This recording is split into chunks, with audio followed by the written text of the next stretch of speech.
여러분 안녕하십니까. 11월 9일 새벽이 됐습니다. 목요일 아침입니다. 오늘 제목이 그렇습니다. 우파 정당이 좌파 정당을 이겨야만 되는 이유. 특히 우리나라의 경우는 그 이유가 분명합니다.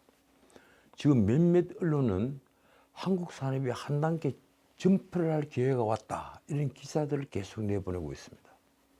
신문들을 쭉 훑어보면 특히 경제지도 그렇고 보수 신문들도 그렇습니다. 그 속에는 반도체 전문가의 인터뷰 기사도 있습니다.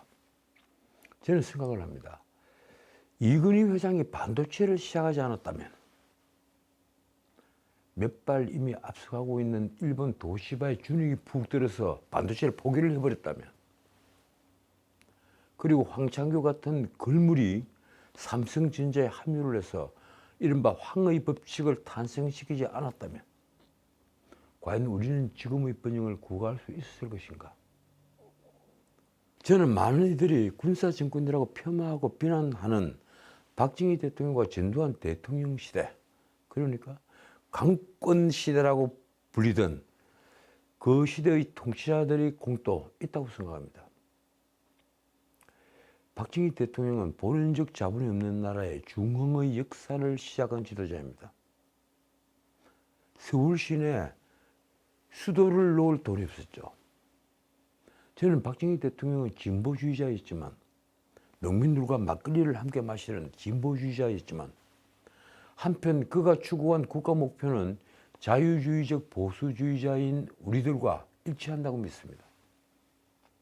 전두환 대통령은 우리 경제를 한 단계 나아가도록 만든 통치자입니다. 국민소득을 10,000불 이상 올린 그 시대의 통치자였습니다. 그에 대한 세간의 평가가 어떻든 저는 전두환 대통령이야말로 번영의 기틀을 다진 통치자였다고 생각합니다. 물론 아웅산 사태에서 희생을 한 김재익 수석의 공이 크지만 말입니다. 그때 이 정확히는 국민소득이 1만 달러가 될 무렵까지 우리 경제를 이끈 것은 중화공업이었습니다. 그 뒤로 이 자동차, 화학, 정유, 조선, 철강, 이런 산업들이 국민소득을 2만 달러로 만들었습니다. 그런데 국민소득을 단숨에 3만 달러로 이끈 것은 바로 반도체입니다. 지금 우리 앞에 놓인 파이의 3분의 1 정도, 그건 반도체에서 이룬 것입니다. 그런데 그 반도체가 지금 가장 큰 시련에 봉착해 있습니다. 올해 4분기에 이제 조금 회복이 된다고 하더군요. 어떻든 대한민국은 전진해 왔습니다. 그런 대한민국은 문재인 정부 때 재정이 무너졌습니다. 문재인 집권 5년을 그대로 분석을 하면 400조 이상, 그러니까 5월 10일 취임한 날부터 계산을 하면 400 몇십 조 정도 재정을 풀었습니다. 고가는 텅 비었고 국가 채무는 GDP의 50%를 넘었습니다. 그 전까지 IMF가 우리에게 공고를 한 것은 GDP 40%를 데드라인으로 삼아라, 그걸 넘지 마라, 그런 공고를 받았죠. 그런데 50%를 훌쩍 넘은 겁니다. 더 무서운 것은요, 대중이 국가가 재정을 풀어 돈을 주는 포퓰리즘에 중독되었다는 사실입니다. 민주당 정치인들이 하는 말이 그렇습니다. 유럽에서는 GDP의 100%를 넘고 있다. 우리는 아직 건전하다. 이재명이 가장 대표적인 사람이죠. 그런데 유로화만 하더라도 기축통화 못지않은 결제통화입니다. 우리 원화처럼 변방의 통화가 아니라는 얘기입니다. 그래서 저는 지난번 이재명이 요구한 35절 추경을 윤석열 대통령이 단칼에 거절한 것에 박수를 보내는 것입니다. 윤석열 대통령까지 추경을 해서 대중의 인심을 얻겠다, 그렇게 하면 윤 대통령 다음에 오는 대통령은 이제 정말 꼼짝달싹을 못합니다. 자, 그렇다면 우리가 4만 달러, 그걸 넘어 5만 달러로 가는 길은 무엇일까요? 언론에 나온 반도체 전문가의 인터뷰가 이렇습니다. 이제 4만 달러로 가야 하는데 제일 중요한 부분이 파운드리 시장을 잡는 것이다. 만약 삼성이 파운드리에서 TSMC를 잡는다면, 대만의 회사죠. TSMC를 잡는다면 국민소득 5만 달러까지도 갈 수 있다. 이 대만의 TSMC는 문자 그대로 애플의 반도체 그 파운드리를 해서 돈을 번 겁니다. 그러니까 파운드리 전쟁은 이제 삼성의 전쟁이 아니라 대한민국의 전쟁이 되었습니다. 어떻든 많은 이들은 파운드리 전쟁과 함께 메모리 반도체 시대를 뛰어넘는 AI 반도체가 승패를 좌우할 것이라고 합니다. 여기에는 우리가 능력이 있습니다. AI는 사람의 뇌를 모방하죠. 따라서 반도체가 사람의 뇌처럼 프로세서와 저장을 함께하는 형태로 변화해야 하기 때문에 메모리 반도체의 혁신이 일어날 수밖에 없습니다. 다행히 우리나라는 SK하이닉스가 AI 반도체라고 불리고 있는 HBM 고대역폭 메모리 생산에서 세계에서 가장 앞서고 있습니다. 아직은 HBM3를 양산한 곳은 SK하이닉스 뿐입니다. 삼성은 개발했지만 아직 양산하려면 조금 시간이 필요합니다. 엔비디아는 지금 SK하이닉스로부터 HBM3를 전량 공급받습니다. 삼성전자도 파운드리에서 돌파구를 이뤘습니다. 제일 중요한 고객사인 퀄컴이 삼성전자의 모바일 AP 스냅드래곤 생산 수율이 35%밖에 되지 않아 TSMC로 발길을 돌리는데, 최근 수율이 이제 TSMC를 따라잡기 시작했다는 것입니다. 그리고 삼성전자는 방금 말씀드렸다시피 공개적으로 HBM3P 양산 계획을 말하기도 했습니다. 과연 우리는 국민소득 4만 달러를 향해 다시 질주할 수 있을까요?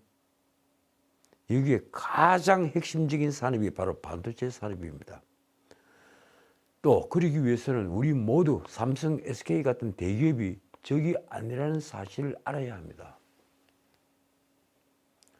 그래서 오늘은 현안을 떠나 왜 보수주의, 넓게는 범자유주의가 좌파 정당을 이겨야 하는지 그 당위성에 대해서 말씀드릴까 합니다.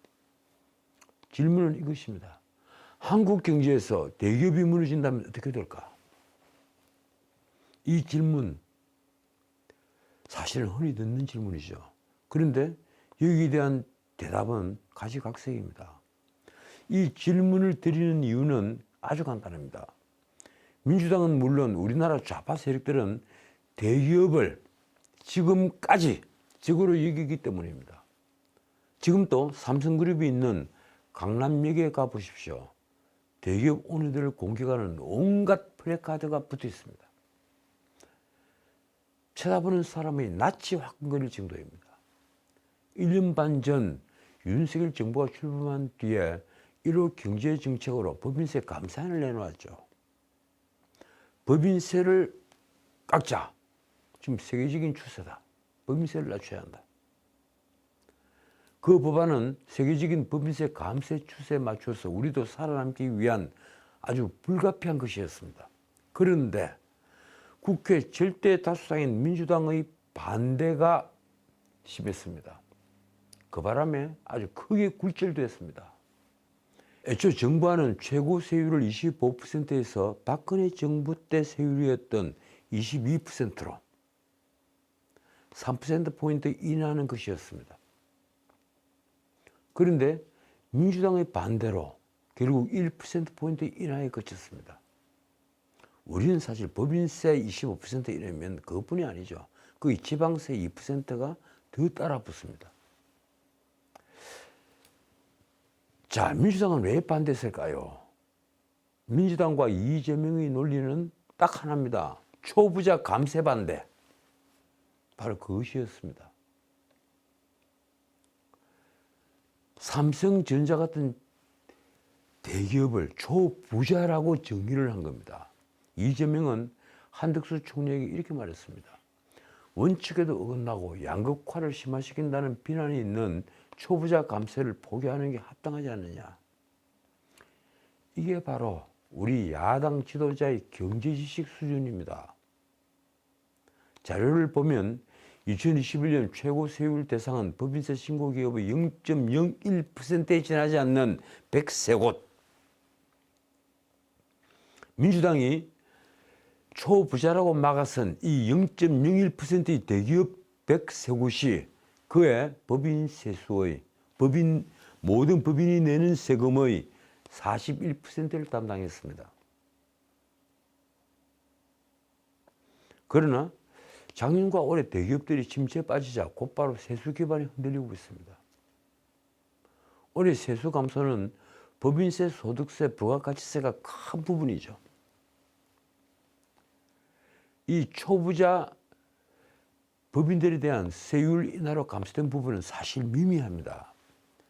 지난 9월 기획재정부는 올해 국세 수입이 예산 400조 대비 59조 부족할 것이라는 세수 재추계 결과를 내놓았습니다.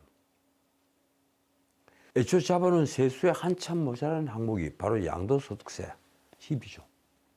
작년 양도소득세 41%입니다. 그리고 법인세 25조.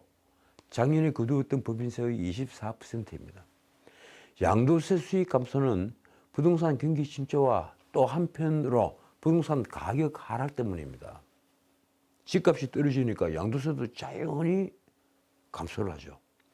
문제인 때 집값 폭등이 문제됐으니 집값이 하락했다고 해서 전적으로 나쁘다고만 할 일은 아닙니다. 그런데 법인세 감소는 그렇지 않습니다. 한국 경제에 울리는 경고음입니다. 법인세 감소의 가장 큰 원인은 바로 기업들이 돈을 벌지 못했다는 것입니다. 기재부에 따르면 2022년 상장사 영업이익은 81조로 2021년 119조보다 무려 31%가 줄었습니다. 상황은 내년에 훨씬 더 심각해집니다. 시가총액 100대 비금융기업의 올해 상반기 영업이익은 작년보다 63%나 감소했습니다. 법인세 납부액 부동의 1위가 삼성전자죠. 이 삼성전자만 해도 반도체 불황으로 상반기 영업이익이 1조 3천억 원에 불과했습니다. 한 20조는 돼야 될 텐데 20분의 1로 줄어든 겁니다. 작년보다 무려 95% 급감을 한 것입니다. 같은 반도체 기업 SK하이닉스는 적자로 돌아섰습니다. 올 4분기에 이제 흑자 전환한다고 예상들은 하지만 연간 적자는 무려 7조 원을 넘길 것으로 보입니다. 삼성전자가 상반기 재무제표에 법인세 비용으로 책정한 금액은 불과 2,400억 원. 작년 같은 기간 7조보다 96% 줄었습니다. 그러니 세수가 준 것은 민주당의 논리처럼 초부자 감세가 아니라 바로 기업이 어려워진 때문입니다. 더 충격적인 것은 고용입니다. 대기업이 이렇게 부진하니 고용시장이 한파를 몰고 왔습니다. 제조업과 건설업 취업자는 올해 들어 8개월, 9개월 연속 줄고 있습니다. 청년청 취업자 수는 10개월째 감소했습니다. 제가 이 방송에서도 틈날 때마다 수없이 말씀드렸지만 문재인 5년은 말할 필요조차 없이 윤석열 정부 들어서도 60대 일자리는 늘고 있습니다. 그런데 2030 일자리와 제조업 일자리는 계속해서 줄고 있습니다. 이제 조금 회복의 싹이 보일 정도입니다.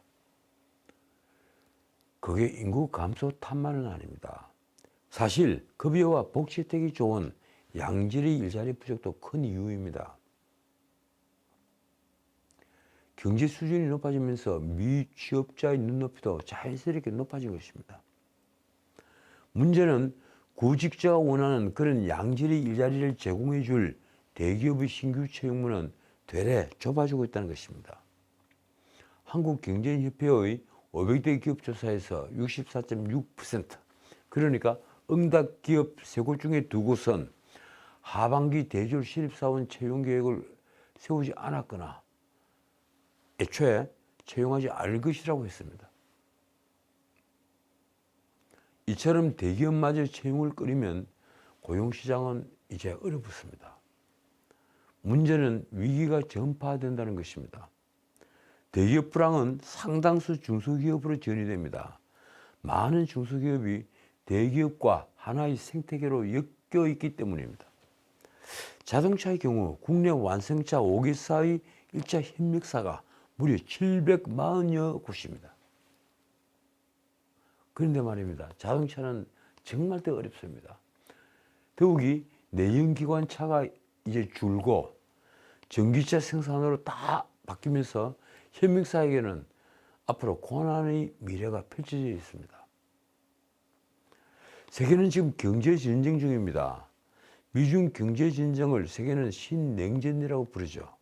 사실은 미중의 신냉전 속에 자유무역 기조를 계속 내세우면서도 글로벌 경제 전쟁이 한층 격렬해지고 있는 것입니다. 그런데 그 전쟁은 사실상 각국 대표 기업의 승부입니다. 한번 살펴볼까요? 아까 말씀드린 파운드리 반도체, 그 삼성과 대만의 TSMC의 싸움입니다. 그리고 전기차, 이제 자동차 업계에서 세계 3위가 된 현대차, 기아차와 그리고 테슬라의 싸움. 스마트폰은 어떻습니까? 세계 1, 2위가 삼성과 애플입니다. 그 싸움입니다. 2차 전지는 LG 에너지 솔루션, SK온, 삼성 SDI, 이 한국의 빅3 기업과 중국 CATL의 대결입니다. 조선 철강 석유화까지 보면 우리가 강세를 보이는 모든 부분에서 피말리는 승부를 지금 치르지 않는 분야가 없습니다. 메모리 반도체조차 정부의 지원을 받고 있는 미국, 일본, 그리고 중국의 기업에 쫓기고 있으니 말입니다. 일본도 이제 국가 차원에서 지원을 한다고 그러더군요. 결국 이 싸움에서 밀리면 한국 경제는 무너집니다. 언론은 비정한 경제 전쟁에서 이기려면 우리 대기업들이 과연 애플, TSMC, 테슬라, CATL만큼의 지원을 우리 정부로부터 받는지부터 돌아봐야 한다고 썼습니다. 이제 미국도 정부가 지원을 하고 일본도 정부가 지원을 하고 중국은 말할 것도 없이 국가 차원에서 온통 지원을 하고 있는데, 말하자면 지금 우리는 대기업을 초부자 프레임에 가둬놓고 반대기업 정서를 부추길 때가 아니라는 말입니다. 대기업이 아니면 누가 이 나라의 곳간을 채울 것인가? 자, 이렇게 묻겠습니다. 누가 채울 것입니까? 나는 민주당 대표 이재명이 그 답을 해야만 할 의무가 있다고 생각합니다. 대기업이 고용을 창출하고 투자를 일으키며 소비를 진작시키며 세수를 튼튼히 해서 결국 나라 경제를 떠받치고 있는 것입니다. 그런데도 왜 대기업을 적으로 돌리려 할까요? 좌파들은 그것이 선거 때 득표 요인이 된다고 믿기 때문입니다. 자, 오늘은 여기까지입니다. 부자에 맞선다는 게 대중의 박수를 받는 시대는 지나가고 있습니다. 전 세계가 그렇습니다. 특히 대기업이 그렇습니다. 삼성전자를 2개만 더 만들면 우리나라는 G5에 들어간다. 이 말은 누구나 합니다. 그러나 대기업을 지원하자고 하면 태도가 달라집니다. 무엇보다 대기업의 수많은 소액주주는 부자도 있겠지만 가난한 사람도 있습니다. 바로 일반 국민입니다. 대기업 지원은 특혜라면서 반대하는 것보다 더 무서운 것은 글로벌 스탠더드에 맞지 않는 대기업에 대한 수많은 규제를 옹호하고 있는 것입니다. 왜 대기업에 반대하는 야당 국회의원들도 그들의 자식들은 중소기업보다 대기업에 입사하기를 원하고 있을까요? 거기에 답이 있습니다. 지금까지 전현식이었습니다.